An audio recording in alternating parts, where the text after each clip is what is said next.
Now we have to study about sexual reproduction. Sexual reproduction means what?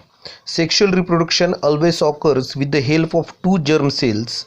Female gametes and male gametes are those two germ cells.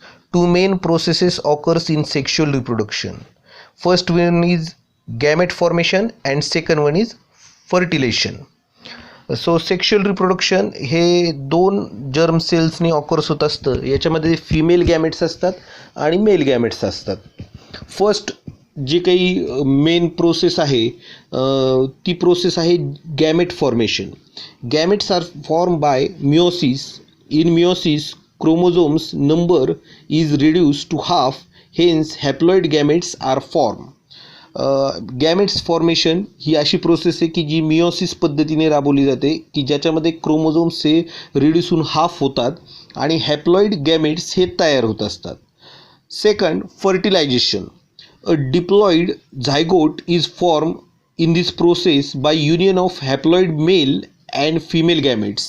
Zygote हा form होतो, तो diploid असतो आणि तो diploid zygote हा युनियननी form झालेला असतो की ज्याच्यामध्ये haploid male and female gametes हे इन्व्हॉल्व असतात. The zygote divide by mitosis and embryo is form. Zygote हा नंतर डिवाइड होतो मायटोसिस प्रोसेसने आणि एम्ब्रिओ हा फॉर्म होतो. Embryo develop to form new individual. Embryo develop झाल्यानंतर न्यू इंडिव्हिज्युअल तिथे फॉर्म झालेला असतो. So two parents, that is male parents and female parents, are involved in this type of reproduction. Male and female parents are involved in this type of reproduction. Fusion of male gametes of male parent and female gametes of female parents occurs. Due to this, new individual always has recombined genes of both the parents. So the new individual show similarities with the parent for some character and has some character different than both parents. And diversity in living organisms occurs due to genetic variation, and genetic variation helps the organism to adjust the change in the environment and thereby to maintain their existence. Due to this, plants and animals can save themselves from being exist. म्हणजे इथे जे काही recombination होतं mail आणि female गॅमेट्सचं, त्या genetic रिकॉम्बिनेशनमुळे जन्माला येणारा जो काही जीव असतो त्याच्यामध्ये काही सिमिलरिटीज असतात पॅरेंटप्रमाणे आणि काही डिफरन्सेस असतात की ज्या ह्या सेक्शुअल रिप्रोडक्शनमध्ये त्याच्यामध्ये आलेल्या असतात आणि ह्या सगळ्या गोष्टी त्याला ह्या संपूर्ण एन्व्हायरमेंटमध्ये सस्टेन करण्यासाठी उपयोगी ठरतात. Asexual reproduction in plants. आपल्याला पहिला जो काही पार्ट बघायचा आहे तो आहे asexual reproduction in plants. Asexual reproduction in plants. Flower is a structural unit of sexual reproduction in plant. It contains 4 floral whorl as a calyx, corolla, androecium and gynoecium, arranged in the sequence from outside to inside. Androecium and gynoecium are called essential whorls because they perform the function of reproduction, where calyx and corolla are called as accessory whorls because they are responsible for protection of inner whorls. Member of calyx are called as sepals and they are green in color.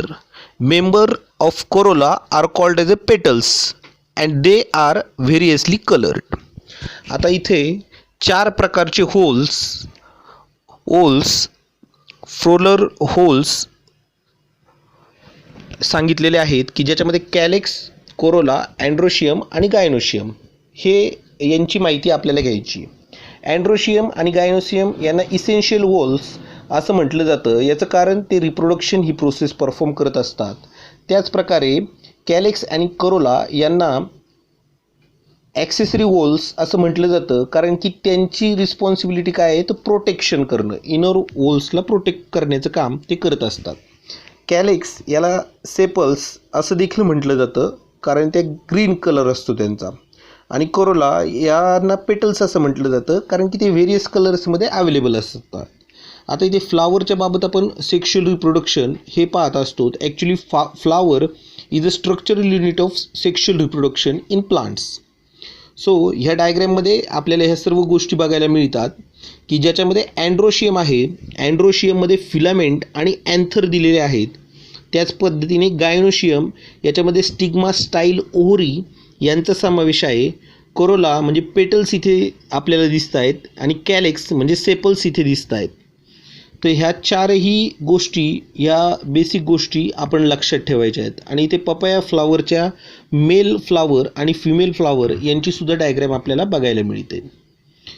A flower is called as a bisexual if both whorls that is androecium and gynoecium present in the same flower. की ज्या फ्लावरमध्ये androecium आणि gynoecium यांचा समावेश असतो त्याला bisexual flower असं म्हटलं जातं. याच्यामध्ये हिबिस्कस म्हणजे जास्वंदाचं फूल हे एक एक्झाम्पल आपण घेऊ शकतो.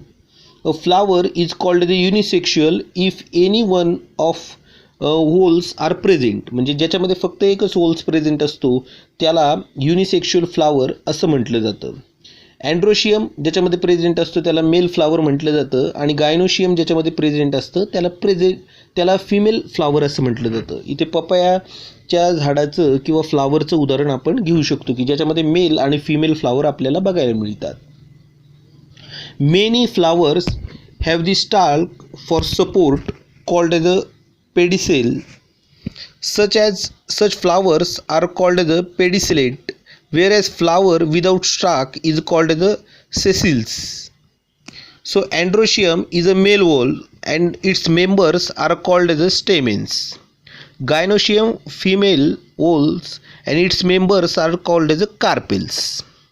म्हणजे अँड्रोशियमच्या मेल वोल्समध्ये जे काही मेंबर्स आहेत त्यांना स्टेमेन्स असं म्हटलं जातं आणि गायनोशियम हे फिमेल वोल्स आहे याच्यामध्ये त्यांना कार्पेल्स असं म्हटलं जातं. Members of gynoecium are called the carpels. These may be separated or united. Ovary is present at the basal end of each carpel. कार्पेलच्या शेवटी ओव्हरी ही लोकेटेड असते. अ होलोस्टाईल comes up from the ovary. Stigma is present at the tip of style. जी काही होलो एक type of नळी किंवा आपण होलो style ओव्हरीपासून निघत असते त्याच्यावर त्याच्या टिपला स्टिग्मा हे प्रेझेंट असतात. Ovary contains one or many ovules. ओव्हरीमध्ये एक किंवा त्यापेक्षा जास्त ओव्ह्युल्स हे प्रेझेंट असतात. Embryo sac is form in each ovules by meiosis. Embryo sac ही फॉर्म झालेली असते इच ओव्ह्युलमध्ये मिओसिसच्या प्रोसेसनी. Each embryo sac consist of haploid egg cell and 2 haploid polar nuclei. प्रत्येक एम्ब्रियो सॅकमध्ये हॅप्लॉइड एग्स हे प्रेझेंट असतात आणि 2 हॅप्लॉइड पोलर न्यूक्लियासुद्धा प्रेझेंट असतात. Pollen grains from anther are transferred to stigma. This is called pollination. Pollen grains हे अँथरवरून स्टिग्मावर transfer होतात आणि या प्रोसेसला पोलिनेशन असं म्हटलं जातं. Pollination occurs with the help of abiotic agent. Pollination abiotic एजंटमार्फत त्यांच्या मदतीने हे होत असतात आणि याच्यामध्ये विंड, वॉटर आणि किंवा बायोटिक फॅक्टरसुद्धा असतात की ज्याच्यामध्ये इन्सेक्ट्स आणि ॲनिमल्स असतात. Stigma become sticky during pollination. Stigma कशी झालेली असते? स्टिकी म्हणजे चिकट झालेली असते पॉलिनेशनच्या प्रोसेसमध्ये. Pollens germinate when they fall upon such sticky stigma. Pollen grains हे जर्मिनेट होतात केव्हा? ज्यावेळेस ते स्टिकी स्टिग्मावर ते प्लेस होतात. That is long pollen tube and 2 male gametes are form. Then the pollen tube carries male gamete. Pollen tube reaches the embryo sac via style. Tip of the pollen tube burst and 2 male gametes are released in embryo sac. One male gamete unite with the egg cell to form zygote. This is the fertilization. 2 mail gamete ह्या pollen ट्यूबने embryo सॅकपर्यंत पोहोचतात आणि mail gamete release तिथे झाल्यानंतर त्यापैकी एक mail gamete हा एक सेलबरोबर zygote form करतो आणि ह्या प्रोसेसला फर्टिलेशन असं म्हणतात. सेकंड जो काही मेल गॅमेट असतो तो त्या 2 पोलर न्यूक्लियाबरोबर युनाईट होतो आणि एंडोस्पर्म हा फॉर्म करतो. As two nuclei participate in this process, so it is called as a double fertilization. त्या दोन न्यूक्लियाबरोबर उरलेला जो काही सेकंड मेल गॅमेट असतो तो युनाईट होऊन एंडोस्पर्म हा फॉर्म करतो आणि म्हणून ह्या प्रोसेसला डबल फर्टिलेशन प्रोसेस असं म्हटलं जातं. म्हणजे ॲक्च्युली इथं दोन प्रोसेस होतात, एक म्हणजे फर्टिलेशन प्रोसेस आणि दुसरी म्हणजे डबल फर्टिलेशन प्रोसेस. लक्षात आलं? नेक्स्ट इथे ह्या डायग्रॅममध्ये आपण ही डबल फर्टिलेशन प्रोसेस ही बघू शकतो की कशा प्रकारे डबल फर्टिलेशन प्रोसेस ही परफॉर्म होते. याच्यामध्ये स्टिग्मा स्टाईल ओव्हरी दिलेला आहे.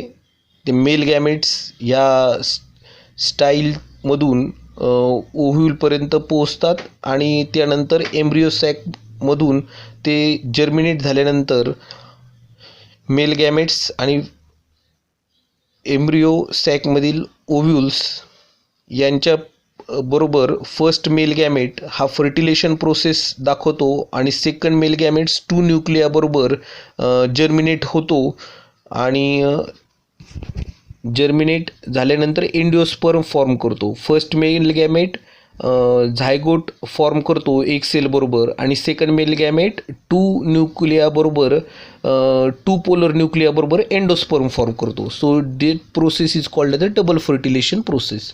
First one is fertilisation process and second one is double fertilisation process.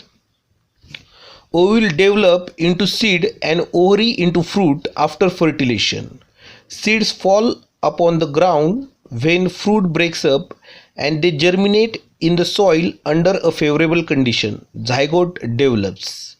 At the cost of food store in endosperm of seed and so a new plant is formed. This is called seed germination.